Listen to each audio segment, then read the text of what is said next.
everybody? Welcome back to A People's Historian. This show's not like other shows on YouTube. On other shows, they do a bunch of stupid stunts and loud noises, and they edit it all together so that you barely have a chance to think. On this show, we read. If you like what you hear, go ahead and hit the like and subscribe button. Indigenous peoples of occupied northern Mexico. Although the Spanish crown had dispatched explorers such as Coronado, Cabeza de Vaca, and others, and had established trading and military posts in towns along the North American Atlantic coast and in Florida and along the Gulf Coast as far as the Mississippi, Spanish settler colonialist rule did not begin north of the Rio Grande until 1598. The soldier-settler colonizing mission launched a brutal military assault on the Pueblo towns in New Mexico and imposed state and church institutions. The colonizers found a thriving, irrigation-based agriculture supporting a population living in 98 interrelated city-states, pueblos, the Spanish called them, and within 2 decades they reduced the towns to 21. Perhaps most provocative, given the pueblos' extensive rituals and numerous religious feast days, the Franciscan missionaries forbade Pueblo religious practices and forced Christianity upon them. I know you're thinking, no way, that goes against everything I know about America and the Spanish. But no, it's true. As Spanish repression and labor exploitation intensified, the Pueblos organized a revolution that also was supported by the unconquered Navajos, Apaches, and Utes. Or Utes, I'm still not sure how to pronounce that word, I apologize. And the Hopi towns to the west in what is now Arizona. They were joined by the servant and laboring class of captive indigenous and mestizos in the Spanish capital at Santa Fe. In 1680, they drove the Spanish out of New Mexico, leaving the Pueblos free for 12 years before a new and permanent colonizing mission arrived. During another 130 years of Spanish rule before Mexico's independence, the Pueblos were strictly controlled and forced to provide foot soldiers for Spanish forays against the Navajos, Apaches, and Utes, or Utes, who were never colonized by the Spanish. Mexico ousted the Franciscans and left the Pueblos to their own lives, although much of their territory had been lost to permanent settlers. The 2 largest Mexican provinces annexed by the United States, Coahuila y Tejas, Texas, and California, were more sparsely populated and not as tightly centralized and organized as New Mexico. Texas and California were more sparsely populated than New Mexico. New Mexico was the more densely populated. It's like the Twilight Zone, right? After 1692, as the Spanish crown sent an army to invade and reoccupy the Rio Grande Pueblos, it also sought effective control and settlement of California and Texas, in part to create a large buffer with competing French, British, and Russian imperialism. Yes, Russians were in California. About 2 hours west of me is a fort called Fort Ross, where the Russians were in fact stationed. And here I live right in the southern end of Napa County, and like 5 minutes walk from Solano County. And General Vallejo was sent to Solano County by the Mexican government to create a buffer not far from here between the Russians and the Spanish areas. After 2 centuries of dominance in the Americas, the Spanish state was crumbling politically and economically, having experienced a depression in silver production in their American colonies and growing competition from other European powers. The Spanish settled on maintaining and expanding its northern holdings to hold back French and British encroachment into the mining areas of the interior of New Spain, Mexico. In what is now the state of Texas, Spain built forts and expropriated land from the local indigenous people, granting it to Spanish settlers to farm and ranch. The first Spanish town in Texas, San Antonio, was established in 1718, and Franciscan missionaries founded the Mission de San Antonio de Valero, also known as the Alamo. Spanish forts, missions, and settlements dotted the territory, especially along the Rio Grande from Matamoros to Laredo. The indigenous peoples of Texas included the Lupin Apaches, Humanos, Coahuiltecans, Tonkawas, Karankawas, and Caddos, all of whom were more vulnerable to colonization than the more mobile Comanches and Wichitas in West Texas. By the time of Mexican independence, the indigenous population of the province was around 50,000, while Spanish settlers numbered around 30,000. During the first decade of Mexican independence, some 10,000 Cherokees, Seminoles, Shawnees, and many other indigenous communities east of the Mississippi avoided forced removal to Indian territory and escaped the iron heel of the United States, taking refuge in Mexico. I like how she puts that. Kind of reminds me of, was it George W. Bush who said jackbooted thugs? One such community was the people of the Coahuila Kickapoo Nation, forced out of its homeland when Wisconsin was opened for settlement. The Tohono O'odham Nation did not move anywhere, but the redrawn 1848 border split their homeland. The independent Republic of Mexico provided land grants for their various communities. With Texas's independence from Mexico, then annexation into the United States, many moved south of the imposed new border. The Republic of Mexico opened a door to U.S. domination by granting land to Anglo immigrants. During the first decade of Mexican independence, some 30,000 Anglo-American farmers and plantation owners, along with their slaves, poured into Texas, receiving development land grants. By the time Texas became a U.S. state in 1845, Anglo settlers numbered 160,000. Mexico abolished slavery in 1829, which affected the Anglo-American settlers' quest for wealth in building plantations worked by enslaved Africans. They lobbied the Mexican government for a reversal of the ban and gained only a 1-year extension to settle their affairs and free their bonded workers. The government refused to legalize slavery. The settlers decided to secede from Mexico, initiating the famous and mythologized 1836 Battle of the Alamo, where the mercenaries James Bowie and Davy Crockett and slave owner William Travis were killed.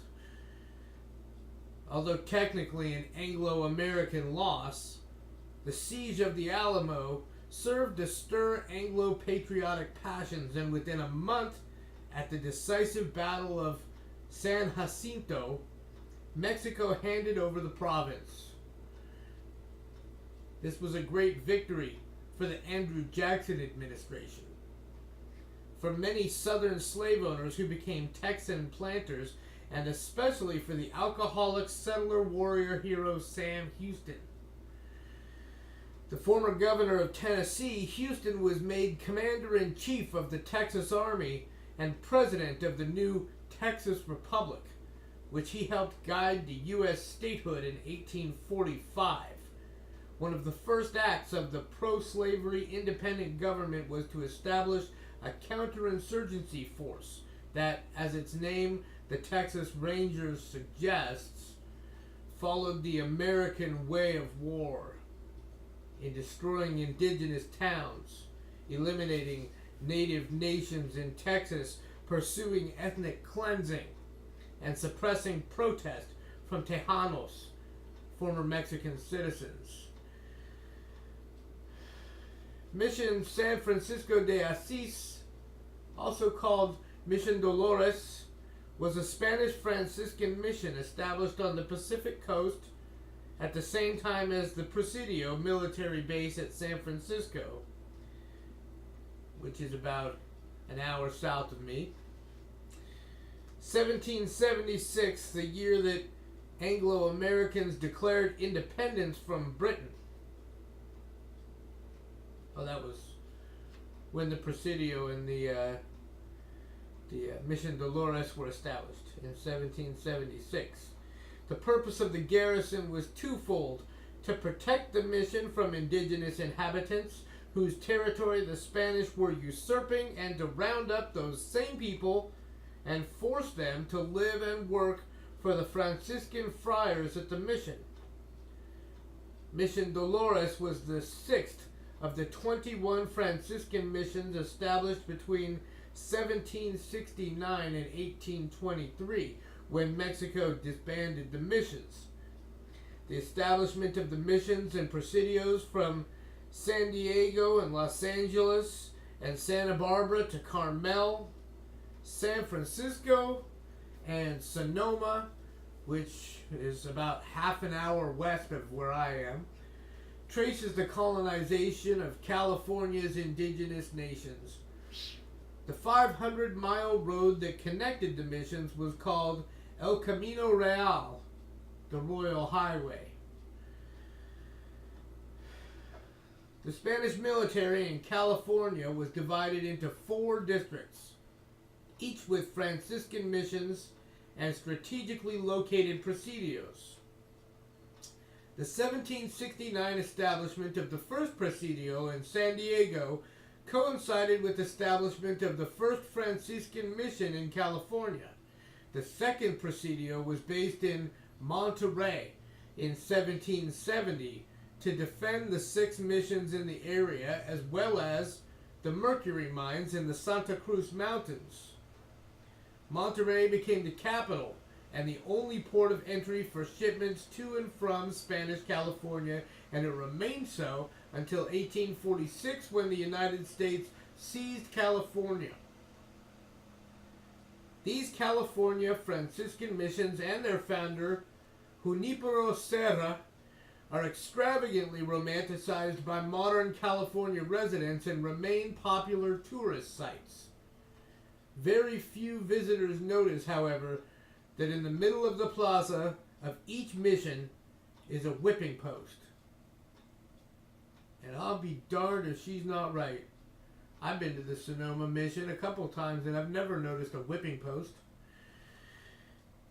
The history symbolized by that artifact is not dead and buried with the generations of indigenous bodies buried under the California crust. The scars and trauma have been passed on from generation to generation. Putting salt in the wound, as it were, Pope John Paul II in 1988 beatified Junipero Serra, the first step towards sainthood. California indigenous peoples were insulted by this act and organized to prevent the sanctification of a person they consider to have been an exponent of rape, torture, death, starvation, and humiliation of their ancestors, and the attempted destruction of their cultures. That's not very saint-like. Serra would take soldiers with him, randomly kidnapping indigenous individuals and families, recording these captures in his diaries, as in this instance. And I assume that there is a translation involved, that he didn't write this in English, but it's a quotation.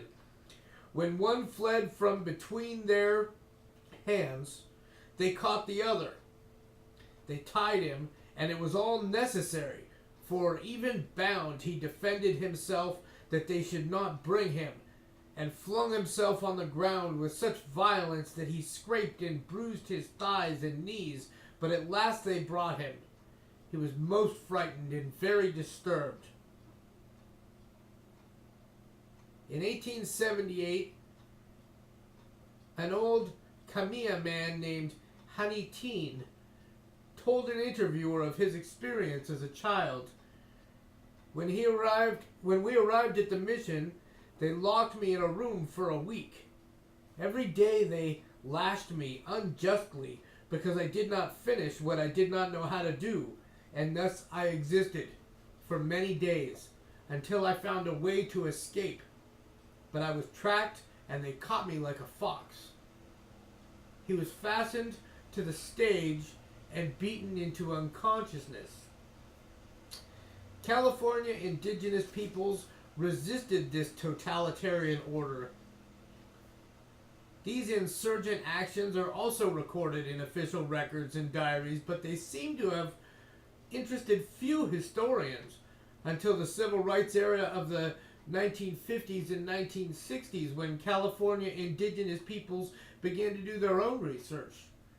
They found that no mission escaped uprising from within or attacks from outside by communities of the imprisoned along with escapees. Guerrilla forces of up to 2,000 formed. Without this resistance, there would be no descendants of the California native peoples of the area colonized by the Spanish.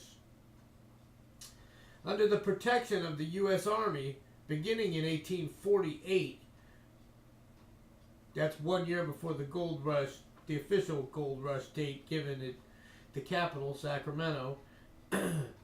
Beginning in 1848, gold seekers from all over the world brought death, torture, rape, starvation, and disease to the indigenous peoples whose ancestral territories included the sought-after gold fields north and east of San Francisco. As Alejandro Murguia describes it, unlike the native peoples for whom gold was irrelevant, the 49ers hungered for gold with a sickness. They would do anything for it. They left families, homes, everything behind. They sailed for 8 months aboard leaky, smelly ships to reach California. Others, captains and sailors, jumped ship at San Francisco, leaving a fleet of abandoned brigs, barks, and schooners to rot by the piers. They slaughtered all the game they could find, and so muddied the rivers and creeks with silt that the once plentiful salmon couldn't survive. The herds of elk and deer, the food source for Native Americans, were practically wiped out in one summer. The miners cheated and killed each other in the gold fields. It is a true reign of terror. U.S. occupation and settlement exterminated more than 100,000 California native people in 25 years, reducing the population to 30,000 by 1870. Quite possibly the most extreme demographic disaster of all time.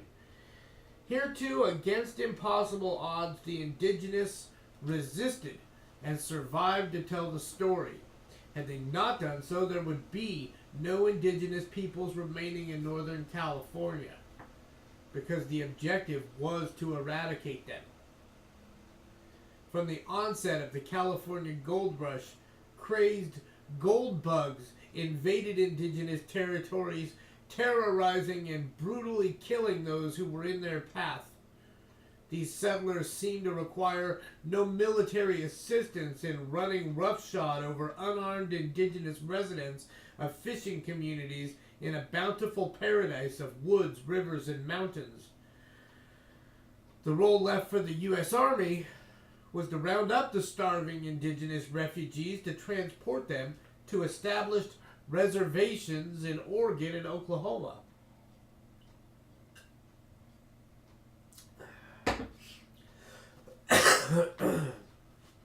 The white man's burden.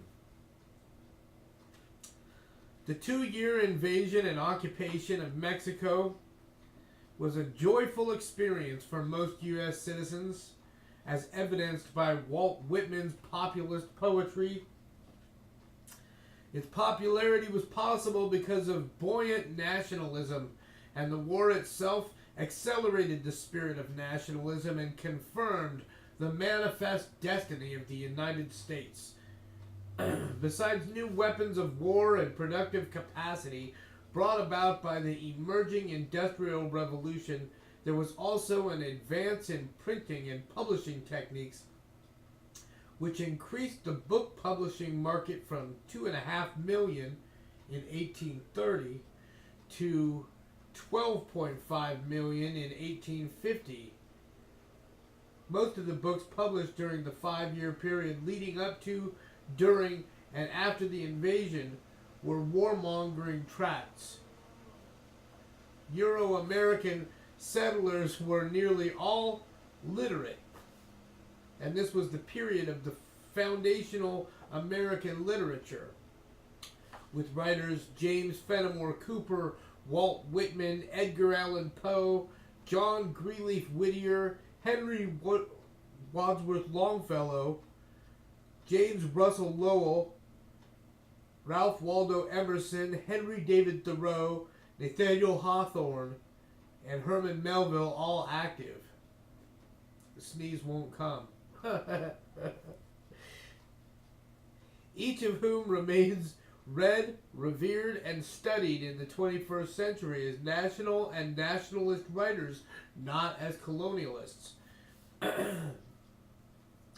Although some of the writers, like Melville and Longfellow, paid little attention to the war, most of the others either fiercely supported it or opposed it.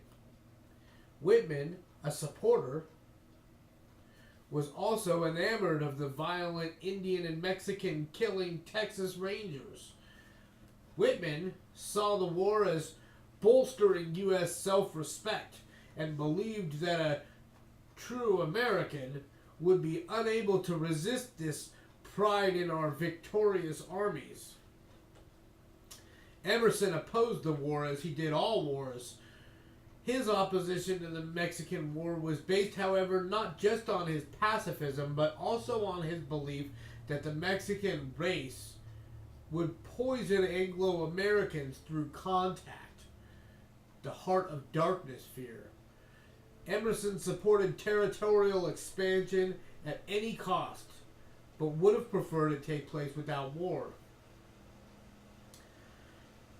Most of the writers of the era were obsessed with heroism. Opposition to the Mexican War came from writers who were active abolitionists, such as Thoreau, Whittier, and Lowell. They believed the war was a plot of Southern slave owners to extend slavery, punishing Mexico for having outlawed slavery when it became independent from Spain. However, even the abolitionists believed in the manifest destiny of the English race, as Lowell puts it in 1859, to occupy this whole continent and to display there that practical understanding in matters of government and colonization which no other race has given such proof of possessing since the Romans.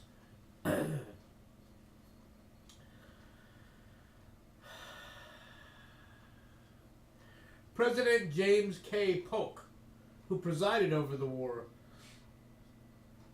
saw its significance as an example of how a democracy could carry on and win a foreign war with as much vigor as authoritarian governments were able to do. He believed that an elected civilian government with its volunteer people's army was even more effective than European monarchies in the quest for empire. The victory over Mexico proved to the European powers, he felt, that the United States was their equal, standing tall through military victory over a weak country. It was not Ronald Reagan or George W. Bush who thought of that idea. The tradition is as old as the United States itself. The U.S. war against Mexico did more than annex half of Mexico.